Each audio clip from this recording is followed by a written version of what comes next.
সেনাপ্রধান ডেপুটি অ্যাটর্নিকে সরিয়ে দিলেন, গোয়েন্দা পরিচালককে সরানোর সিদ্ধান্ত।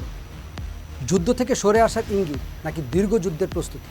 গতকাল বৃহস্পতিবার আমেরিকার প্রতিরক্ষামন্ত্রী বর্তমান সেনাপ্রধান ও শীর্ষ সামরিক কর্মকর্তা র্যান্ডি জর্জকে অবিলম্বে পদত্যাগের নির্দেশ দিয়েছে।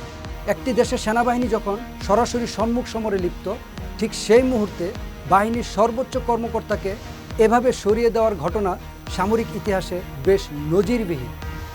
স্বাভাবিকভাবেই সাধারণ মানুষের মনে প্রশ্ন উঠেছে, তবে কি রণাঙ্গনে ব্যর্থতার দায়ভার সেনাবাহিনীর কাঁধের উপরই চাপানো হলো? প্রতিরক্ষা দপ্তরের ভেতরের খবর কিন্তু অন্য কথা বলছে। সামরিক বিশ্লেষকের মতে রণাঙ্গনে পরাজয়ের কোনো ঘটনা এখনও ঘটেনি, বরং লড়াই এখনও তীব্রভাবেই চলছে।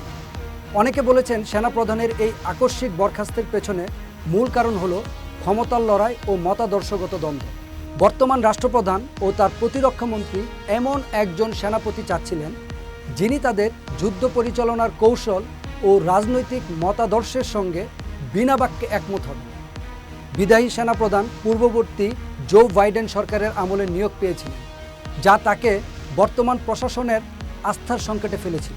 আর অন্যদিকে ট্রাম্প প্রশাসনের যুদ্ধ পরিচালনার কৌশল ও রাজনৈতিক মতাদর্শের সাথে একমত হবেন এমন একজন সেনাপতি চাচ্ছিলেন। তাই ভারপ্রাপ্ত হিসেবে ক্রিস্টোফার লানিফকে দায়িত্ব দেওয়া হয়েছে।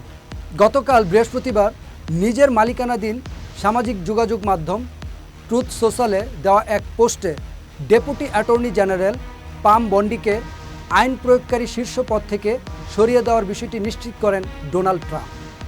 এর আগে বেশ কিছু সংবাদ মাধ্যমের প্রতিবেদনে বলা হয়েছিল, পাম বন্ডি যেভাবে যৌন নিপীড়ক জেফ্রি অ্যাপিস্টেনের তদন্ত সংক্রান্ত নথিগুলো সামলেছেন তা নিয়ে ট্রাম্প অসন্তুষ্ট ছিলেন।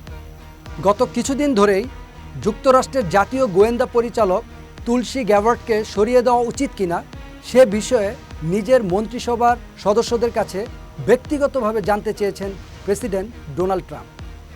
তুলসীকে নিয়ে ট্রাম্পের অসন্তোষের কারণ হলো, তিনি তার একজন সাবেক সহকারীকে সুরক্ষা দিয়েছেন, যিনি ইরানের বিরুদ্ধে যুদ্ধের পক্ষে ট্রাম্পের যুক্তিকে খাটো করে সমালোচনা করেছিলেন।